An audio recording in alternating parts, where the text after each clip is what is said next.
Jadi nama saya Bendri Kusner Sagala selaku Direktur Desa Ibu Sagala di Balikpapan. Baik, saya boleh panggil Bapak Pak siapa nih? Pak Sagala. Terserah enaknya aja bisa Sagala, bisa Bendri, terserah punya. Pak Bendri ya. Kalau boleh tahu, pertama kali didirikan bank sampah ini tahun berapa ya Pak? Didirikannya 2016, walaupun sampai sekarang izinnya nggak keluar-keluar. Padahal kita salah satu penerima penghargaan pelaku bank sampah langsung dari Kementerian Lingkungan Hidup dan dari Dinas Lingkungan Hidup di Serdang. Nah, jadi mungkin akan diceritakan tahu juga kondisi negara kita ini sebenarnya kurang baik-baik saja lah. Bayangkan kita yang masih muda cinta dengan alam, kita pelakunya, tapi izin domisili sampai sekarang nggak keluar dari 2016. Berarti sekarang itu berapa tahun? 10 tahun. Nah, padahal kita sudah orang yang dapat piagam penghargaan, dan kalau nggak salah itu 2023 disinilah pelatihan pelaku bank sampah se-Sumatera Utara, dan aku adalah sebagai narasumber bagi pemerintah setempat sendiri. Motivasi Bapak awalnya untuk mendirikan ini apa Pak? Awalnya begini, kita kan melihat dampak daripada sampah ini ke generasi-generasi seterusnya kan sangat sudah sangat berdampak. Seperti satu contoh, maraknya sekarang ini adalah Islam. Ini kan nggak kita sadari sebenarnya bagian dari efek lingkungan hidup atau sampah yang kita hasilkan sebelum zamannya kita. Gitu. Nah, sekarang baru kita rasain, tapi masih banyak orang belum sadar akan itu. Contoh seperti sekarang baru-baru ini di Jakarta apa namanya itu mikroplastik katanya kan hujan itu. Nah, itu mikroplastik gitu kan. Nah, pertanyaannya itu dari mana awalnya? Ini dari kita. Makanya kalau aku pribadi sekarang membuat kayak slogan, sampahmu adalah rezekimu. Ya kan? Nah, contoh seperti kita lah, ya sampah sehari-hari di rumah itu kan ada plastik, ya kan? Dan sayur mayur. Nah, itu kita mau mentionnya sekarang ini adalah sampahmu adalah rezekimu, karena sudah ada tempat daur ulangnya. Contoh seperti ini, gitu kan? Jadi dari mana jadi rezeki? Kan dari jadi nambah hasilnya kita. Kalau yang terlibat dalam bank sampah ini siapa aja Pak pekerjanya, ataupun ada relawan, ataupun dari warganya juga gitu Pak? Kalau terlibat secara organisasi, ya pertama ya orang yang bekerja di sinilah, dan yang kedua adalah masyarakat yang berkontribusi dengan kita. Jadi kita ini menaungi atau bertanggung jawab ada beberapa tempat hotel restoran yang bekerja sama dengan kita. Contoh Kopi Sunda, Istana Kopi, Rumah Sakit Esmond, Daily Park, Haidilo. Nah, itu kita yang bertanggung jawab ambil sampahnya. Jadi sampah ini kita bagi-bagi ke masyarakat, mereka pilah. Jadi dari sampah organiknya atau nasi-nasi bekasnya itu ternak. Nah, rezekinya tadi secara langsung apa? Kan ada bentuk-bentuknya. Nah, itu lagi jual mereka lagi. Nah, ada satu persoalan. Kan ada jadinya sampah residu. Artinya nggak bisa lagi didaur ulang. Nah, inilah salah satu kendala masyarakat di sini. Udah kita mohonkan ini ke Dinas Lingkungan Hidup Deli Serdang. Nah, jawaban mereka, artinya kita mohonkan ini supaya mereka buat di sini adalah box sampah. Sehingga kan itu, kalau mungkin nanti ada di sungai itu kan jadi banyak box sampah kan. Nah, kenapa? Karena salah satunya adalah, maaf aku bukan membutuhkan pemerintah, tapi di pangkal. Salah satunya adalah pemerintah tidak buat di sini tempat pembuangan sampahnya. Gitu. Jadi masyarakat itu pening mau kemana, sehingga sebenarnya salah sehingga mereka ya diam-diam buang ke sungai. Nah, itu itulah kita juga kemarin ke pemerintah, mohon maaf udah di dinas lingkungan hidup ini sedang, tapi salah satunya jawaban mereka adalah ini lahan garapan, jadi pemerintah nggak bisa masuk. Ya menurutku ngomongan itu salah. Jadi kalau ini lahan garapan bukan resmi seperti yang lain, emangnya sampah di sini garapan juga sampahnya? Karena enggak, demi lingkungan hidup seharusnya pemerintah nggak ngomong gitu. Tapi itulah yang terjadi sehingga sampai sekarang tidak ada buang sampah di sini, sehingga masyarakat buang liar. Untuk bank sampah ini ada binaan swasta atau memang Bapak sendiri Pak yang membinanya Pak? Ya. Sampai saat ini masih sendiri. Pertanyaannya kenapa? Beberapa memang industri yang ada di sini sudah namanya kan, kayaknya sudah diambil alih oleh pemerintah sendiri. Gitu. Jadi toh kalau kita ini memang, ya aku karena cinta dengan lingkungan hidup, gitu. Aku sayang dengan alam ini.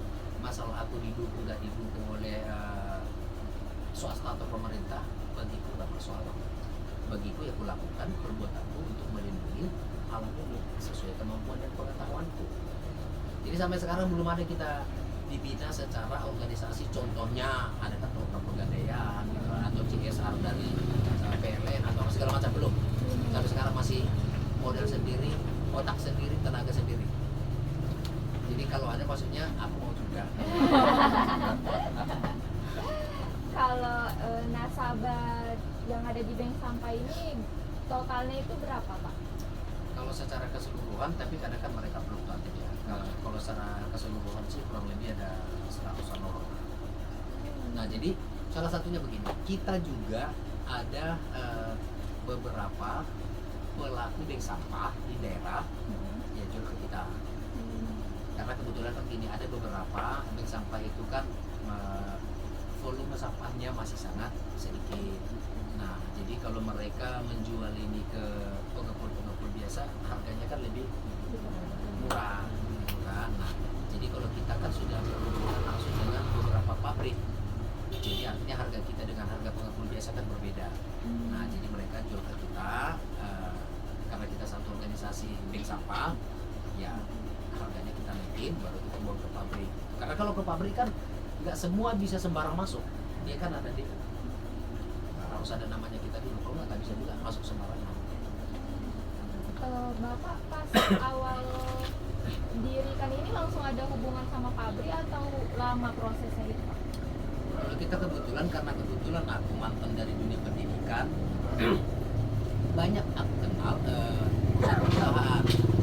Nah, salah satunya apa dulu, anak-anak itu kan mau PKL, kalau apa namanya KKN ya, satu kena binaan boleh 3. Nah, jadi magang apa gitu. Jadi sudah banyak dikatakan beberapa pabrik. Nah, setelah, tapi aku belum paham pada saat itu tentang sampah.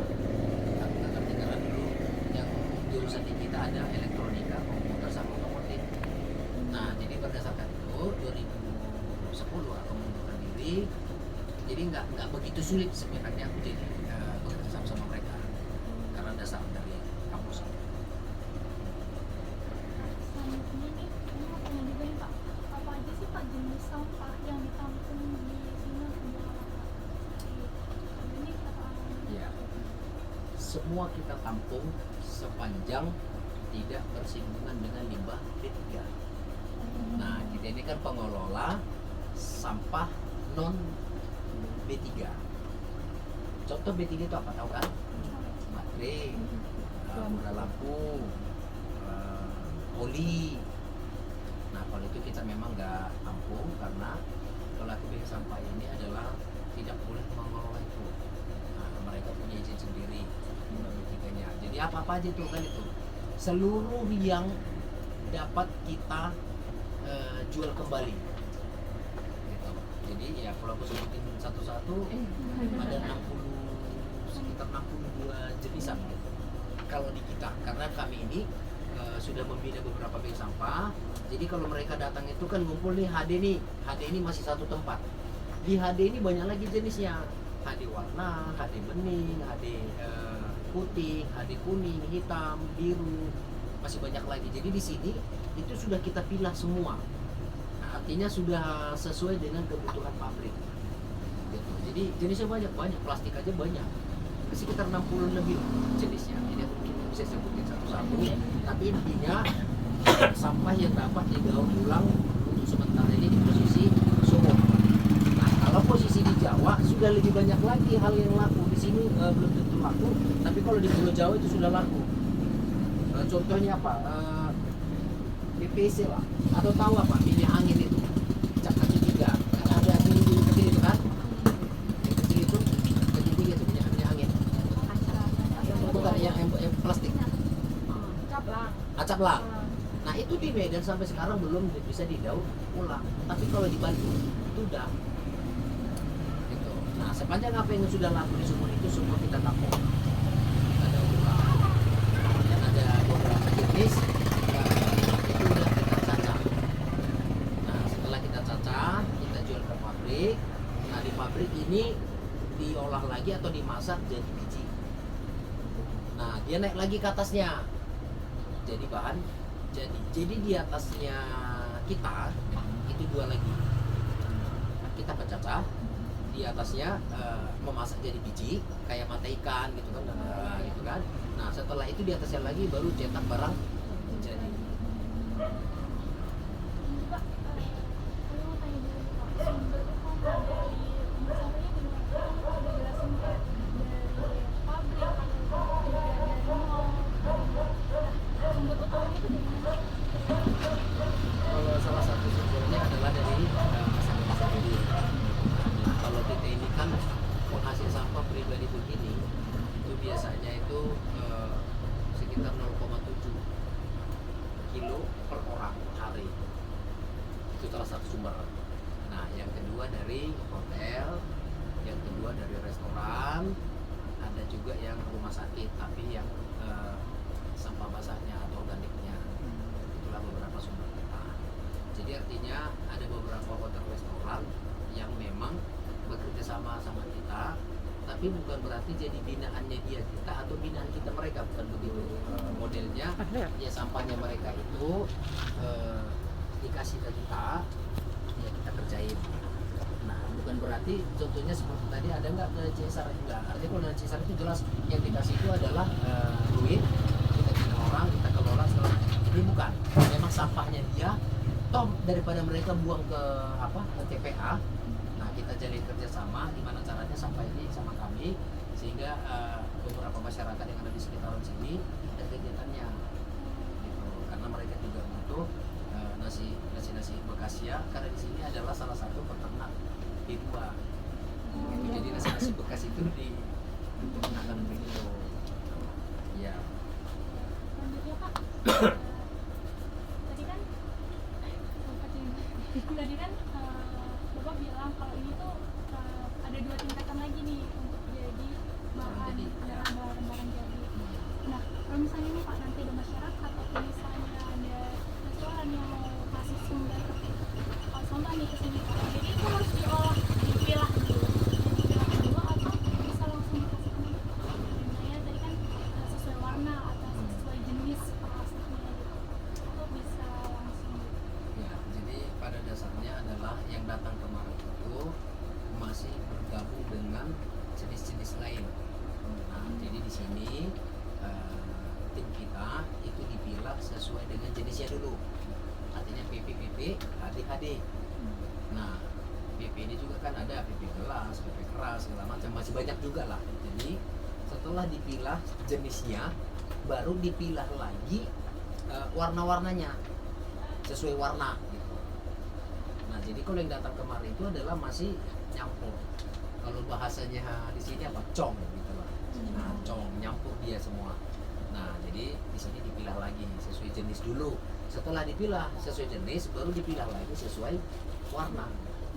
Nah karena kan kalau kita mencacah itu dia nggak boleh gabung warna, contoh ungu dengan coklat, nggak boleh. Sesuai warna dia. Kalau biru ya bisa dia biru tua, biru muda, nggak ada masalah, yang penting biru. Kalau kuning, hitam, putih, bening, hijau, itu dia, coklat.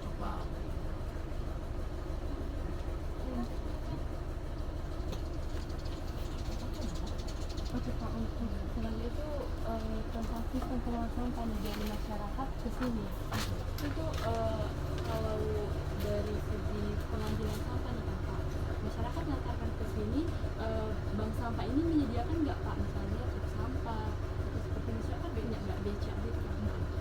Bapak menyediakan nggak untuk pengambilan sampah ke tiap-tiap rumah atau enggak masyarakatnya datang ke sini langsung Pak? Nah, itulah persoalan. Sebenarnya kalau pemerintah punya perhatian, dari dulu itu salah satu yang kita ajukan, artinya bantulah Bank Sampah Indonesia Negara 54 dalam hal pengangkutan sampah, sehingga masyarakat yang kita bina di sini dia nggak mesti lagi mengeluarkan duit untuk beli itu tadi kan, karena itu kan mahal juga. Contoh seperti beca-beca udah tinggi itu aja hampir kalau nggak salah 30 juta. Nah, jadi sampai sekarang nggak ada, sehingga masyarakat itu sendiri berusaha mencari jalannya gimana ngambil sampah itu dari mana dikelola dia dan dibawa kemari. Itu jadi masyarakat itu sendiri. Nah, artinya keberadaan Bank Sampah Indonesia Negara 54 ini dalam hal masalah operasional pengadaan pengangkutan memang belum mampu sampai sekarang. Hanya mampunya adalah membina sama konsumen-konsumen kita itu dalam hal mengenal sampah, sampah, dampak ini, dampak positif, dampak negatifnya untuk para sekitaran itu. Nah, jadi tentunya kalau kita punya duit, oke ini keterangannya, pengangkutannya, sekarang ini mampu sampai sekarang, karena nggak punya koneksi.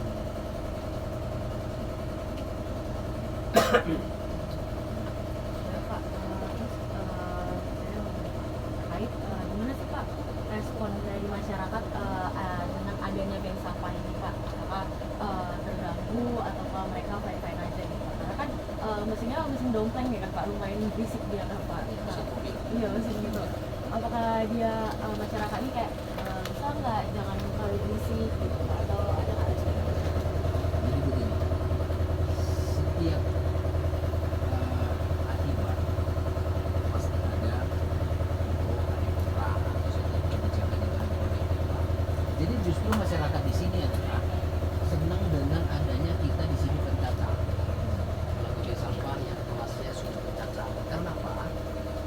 Harga daripada sampah yang diambil atau dihasilkan mereka itu nilainya lebih tinggi daripada tidak ada pencacat. Kan itu kan? Nah, karena tingkatannya begini, pengelola sampah atau bank sampah ini tingkatannya begini. Orang yang melacak di jalan-jalan itu level pertamanya nih, ngelacak di jalan-jalan, ya. Nah, baru yang kedua adalah apalah namanya itu, tukang lacak yang naik beca, ya kan.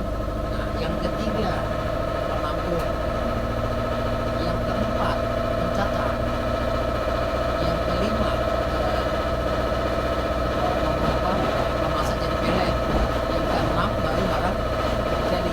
Nah, dengan adanya bank sampah Indonesia dari 54 sudah berada di level 4, sehingga berapa yang terpangkas jadi naik ke atas. Nah, sehingga masyarakat di sini senang. Artinya dengan adanya bank sampah Indonesia dari 54, nilai ekonominya dari sampahnya mereka sudah lebih bermanfaat atau sudah lebih tinggi, sudah lebih besar dapat lebihnya. Pak, ini kan kalau lagi beroperasi kan ada air yang mengalir gitu kan Pak, mengalir di kayak pipa gitu kan Pak. Itu kan termasuk limbah juga Pak. Itu kalau betul dibuangnya kemana? Terus saya tuh termasuk uang juga. Pertama yang kita kelola tadi bukan sampah limbah ketiga. Ini kan hasil dari produk makanan kita sendiri atau minuman kita sendiri. Berarti bukan limbah ketiga. Walaupun pada dasarnya dari sisi lingkungan hidupnya kita tetap ada tadi mengontrolnya kan. Artinya sebelum itu kemarin dulu tetap ada sampai jangan sampai ada terbuang atau sifat tidak kemarin. Tapi jujur ya sudah dikelola dengan baik belum? Nah, justru inilah salah satu kami pelaku bank sampah ini atau saya pribadi bermohon terhadap pemerintah gimana caranya kami dibina tanda kutip mungkin ya dikasih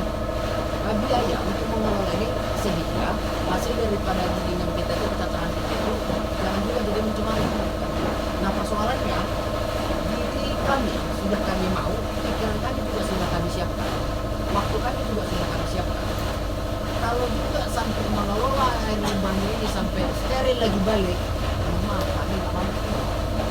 Jadi dengan ini mungkin adik-adik dari mahasiswa ini bisa suarakan ini, kita tolonglah kami.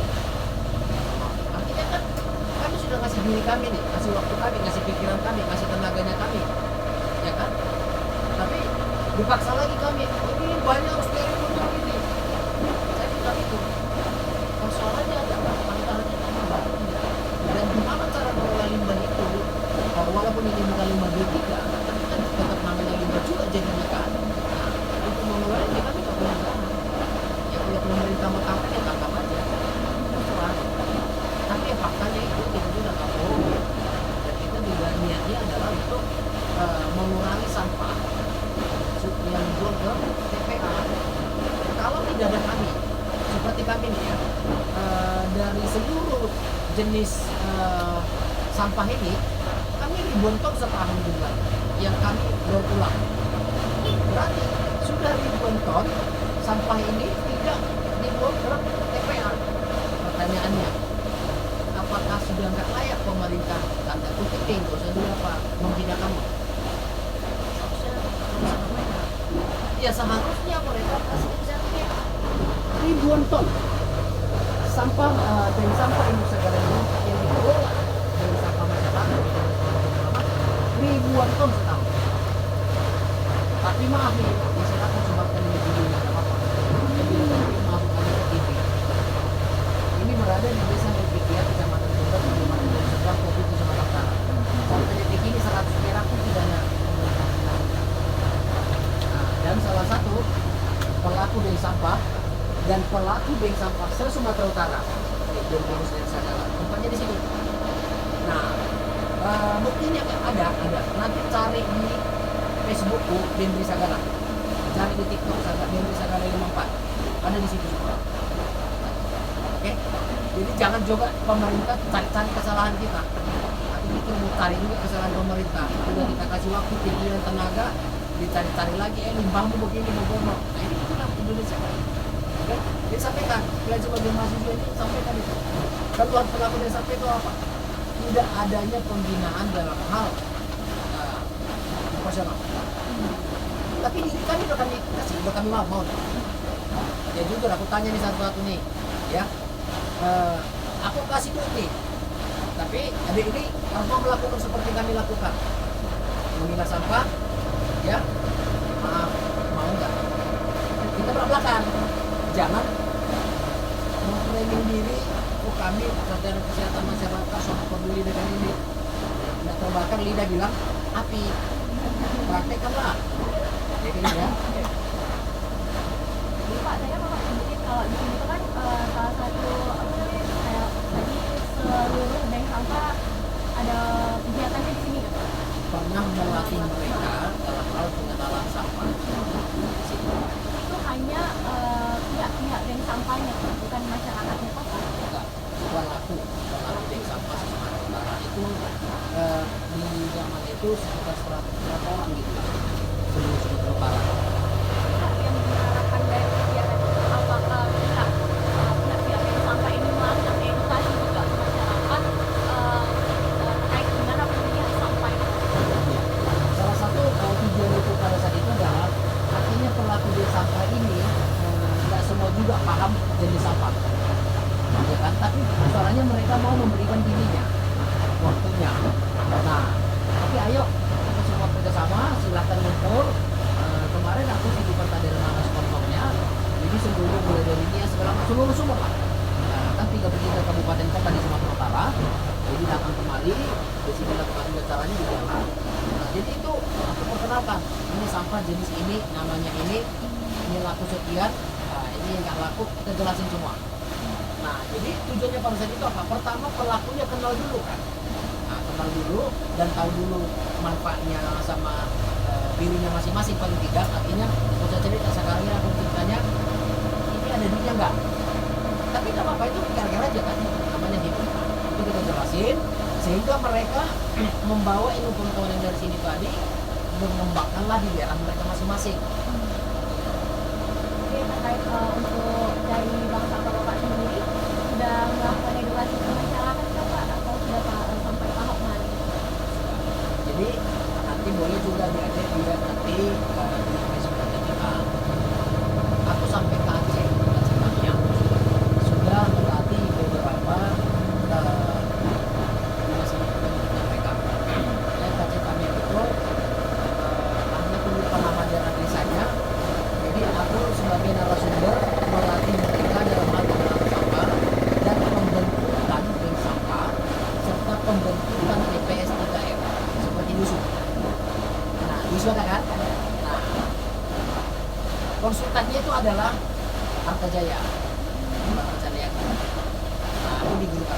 juga.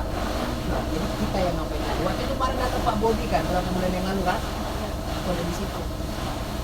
Jadi artinya dari sampai Induk Sagala 54 atau 2015 Induk Sagala sudah melakukan edukasi hampir separuh Sumatera Utara dan satu provinsi Nanggung Aceh Salah atau Aceh Tamiang. Buktinya nanti lihat di status Facebook Induk Sagala ada nggak? Gitu. Nah, beberapa bulan yang lalu itu kita ke desa Padang Halaban.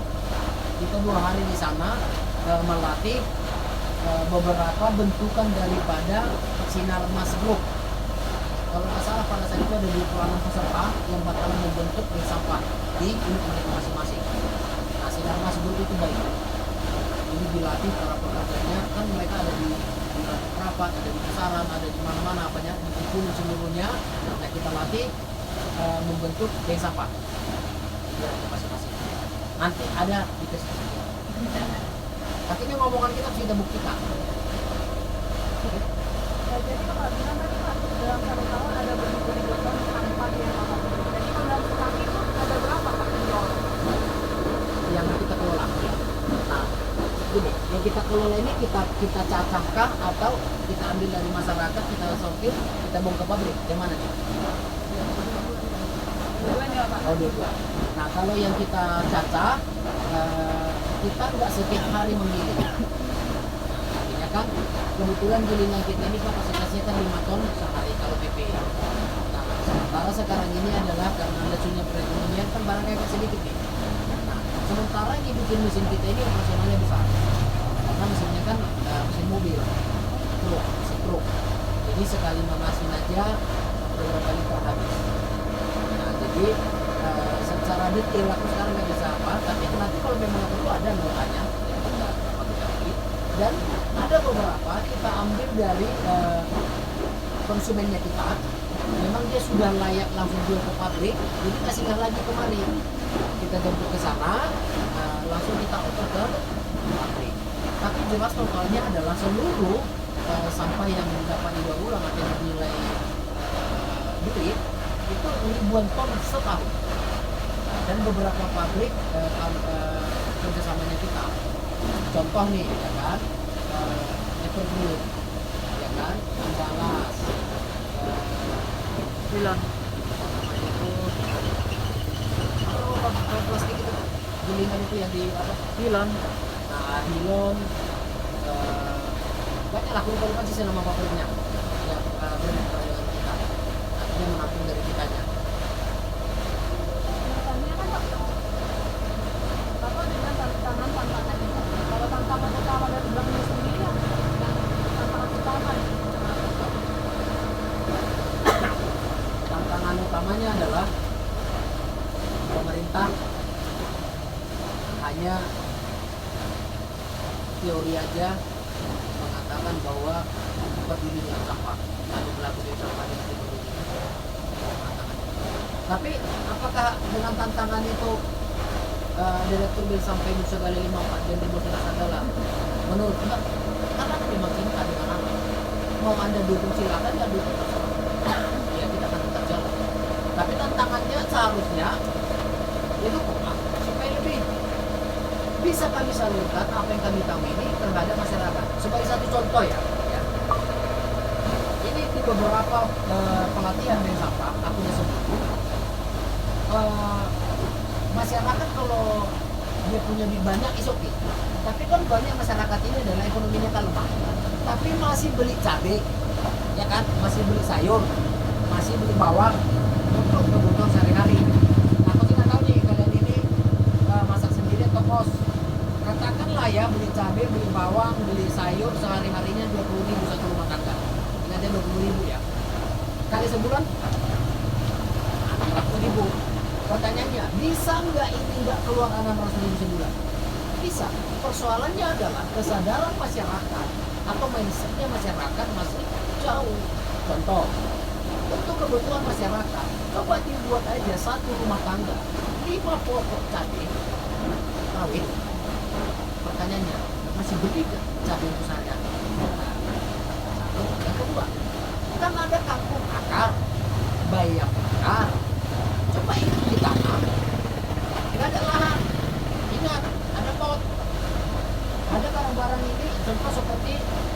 isi ulang yang maaf, pantatnya itu titik bukan garis. Itu kan nggak laku nih. Coba dijadikan jadi pot. Di situ ditanam apa tadi, mau bawang, mau sayur. Nah artinya mindset masyarakat itu yang masih belum ada mengarah ke sana. Karena apa? Ini sudah aku persentasekan di Siantar, kalau nggak salah 2007. Dan ini dilakukan di Siantar daerah Tanah Jawa, aku lupa namanya. Jadi sudah kita latih kemarin camatnya supaya diedukasi masyarakatnya supaya beli cabai, jangan lagi beli cabai sayur untuk kebutuhan sehari-hari. Bayangkan 20.000 secara tidak langsung masyarakat itu tidak keluar lagi uangnya, berarti sudah jadi tabungan. Nah, pertanyaannya sekarang masyarakat malah menanam bunga. Kan itu. Nah, serendah-rendahnya rumah tetap pasti ada halamannya. Benar, kecuali apartemen, rusun. Nah, kalaupun itu sekarang kan ada pot yang bisa digantung nih di jendela kalau mau. Persoalannya kan mindset sekarang. Nah, jadi itulah beberapa yang kita selalu sarankan di sini.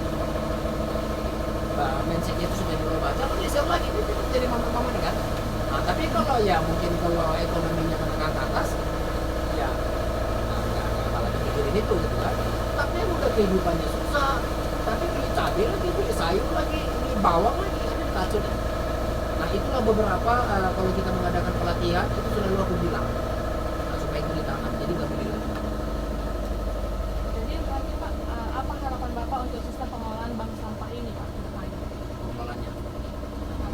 Pertama, pemerintah membangun kerjasama ke pabrik karena kendala sekarang yang kita hadapi ya karena kebetulan kita sudah lama berkecimpung di dunia pendidikan sehingga dari situ jalur untuk kenal sama pimpinan pabrik. Tapi kalau tidak ada dari situ kita nggak bisa sembarangan masuk pabrik. Artinya di sana berarti kita melalui lagi yang namanya agen. Nah agen itu minimal ngambil harga itu adalah serendah-rendahnya sama dia. Fee-nya itu serendah-rendahnya 200. Serendah-rendahnya. Nah kalau kayak aku kan ada beberapa yang bisa langsung. Berarti 200 juta tadi jadi kaku kan? Nah itu artinya ya kali berapa ton? Kalau ini ya jangan cerita 200 kecil, hitungan tonnya. Nah itu salah satu artinya pemerintah membuka jalur mengkomunikasikan antara pelaku bank sampah dengan pabrik tadi sehingga memangkas minimal satu tahapan yaitu agen. Nah jadi berarti bank sampahnya sudah terbantu lagi di selisih harga. Itu satu. Nah yang kedua, pemerintah membantu membuka komunikasi ke beberapa pabrik dalam hal pemberian dana CSR sehingga pelaku bank sampah ini bisa tumbuh dan berkembang. Karena apapun ceritanya, kalau murni dia bank sampah tanpa ada binaan, baik itu dari swasta, baik itu dari negara, itu pastinya akan tutup. Itu dia. Nah, disinilah yang perlu perhatian pemerintah. Artinya membuka jalur komunikasi ke pabrik supaya pabrik dana CSR-nya tadi coba disalurkan. Nah, karena pelaku bank sampah ini pada dasarnya adalah nggak bisa disebut murni cari duit. Karena apa? Mereka kan hanya pertama ini membina rumah-rumahan. Ingat, satu orang menghasilkan sampah sehari itu sekitar 0,7 per hari. Tapi hasil sampah daripada rumahan pribadi nilainya kan hampir sangat kecil. Nah, yang ada itu dari mana? Ya instansi, perusahaan, sekolah, hotel, restoran, kan itu. Nah, jadi kalau hanya masyarakat biasa begini, pertanyaannya bank sampahnya jalan? Enggak, tidak akan jalan. Kalau tidak ada bantuan dari dana CSR atau kalau tidak ada bantuan daripada pemerintah, pasti tidak akan berkembang. Aku sih nggak tahu kan, tapi aku beberapa tahun di sampai jadi kita paham. Makanya mohon maaf, jadi banyak pelaku bank sampah pintar mengkonsep jual cakap. Kalau nggak mati, mau gimana? Salah mereka nggak juga, karena situasional. Terakhirnya apa? Pemerintah kan punya program tuh. Pemerintah tuh punya program dan dananya mereka tuh udah miliaran per tahun. Persoalannya programnya apa aja? Aku sebagai pelaku bank sampah bahkan narasumber se-Sumatera Utara nggak tahu juga apa programnya mereka. Nah, tapi ya bagi itu urusan kalian lah itu. Paling tidak cintaku sama lingkungan ya dikerjakan. Jadi maksudnya gini, kalian adik-adik ini dari keluhan-keluhanku ini ya mohon dikembangkan ke dosennya. Ya, yang perhatian kampus yang aku lihat swasta adalah sekarang ini adalah Sari Mutiara. Itu Pak Perlindungan Purba langsung kemarin tanda tangan kesepakatan sama kita.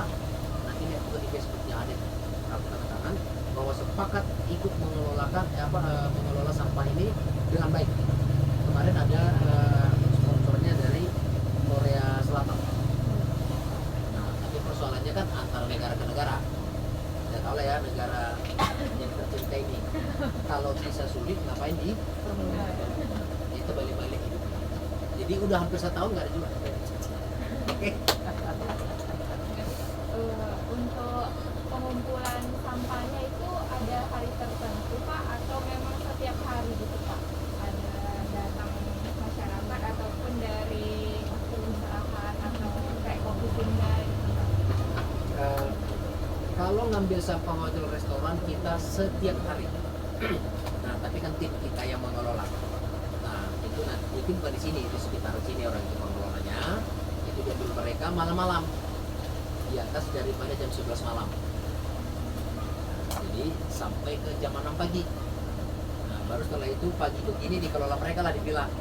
Nah, di sini kita ngambil sampahnya setiap hari kerja dan jam kerja. Mulai dari jam 8 pagi sampai jam 6 sore. Tapi hari kerja. Kalau kalendernya merah kita Kalau untuk mesinnya nih Pak, Bapak pertama kali kayak mikir mau buat bank sampah ini, Bapak ada dapat pelatihan nggak untuk kayak ini loh kayak gini loh cara mesin pencacahannya gitu? pelatihan secara khusus tidak ada, tapi kebetulan aku latar belakangnya Anda bisa, kenapa saya nggak bisa?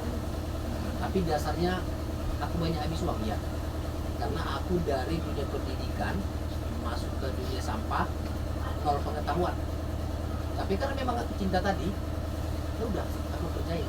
Jadi pelatihan yang aku dapat seperti aku melatih pelaku-pelaku yang sampai itu adalah memang mandiri. Nah, artinya di sana aku cari orang-orang yang mengerti tentang itu, ya aku kasih honornya lebih dari biasanya dia, aku bilang kerjakan. Nah di balik itu aku belajar. Berarti mesinnya itu rakit sendiri Pak? Enggak, kalau ini dulu aku beli. Aku beli 2017 ya. 17. Nah 2017 aku beli kemarin 80 juta. Di zaman itu kan masih langka penggiling, apalagi mata besar. Kalau mata sedikit aja, kan? Ya sadar juga kan maksudnya, ya kan? Jadi kita kayak konflik.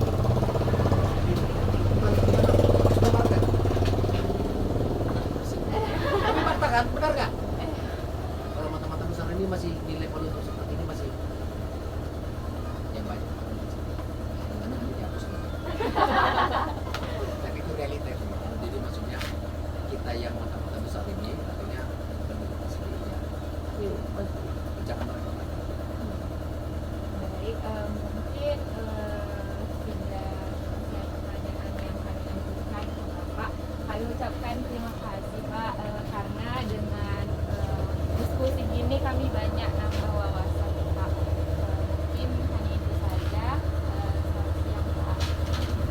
Mudah-mudahan hasil dari pembicaraan kita ini jangan masuk kiri, keluar kiri. Membal. Karena masuk kiri keluar kanan kan nanti kuping ada sisa. Makanya soalnya masuk kiri keluar kiri nih atau masuk kanan keluar kanan. Ya kan? Dan manfaatnya karena sekarang aku bukan dosen lagi. Kalau aku dosen ini pasti bisa kubebrak ini kalau aku bilang sampah. Artinya aku punya kapal atau punya wadah untuk menyuarakan. Mungkin kalau di zamanku itu kemarin kecil ini ada WA, ada Facebook. Ya baik kan 2010 ke bawah. Ya. Ini kalian kelahiran tahun berapa?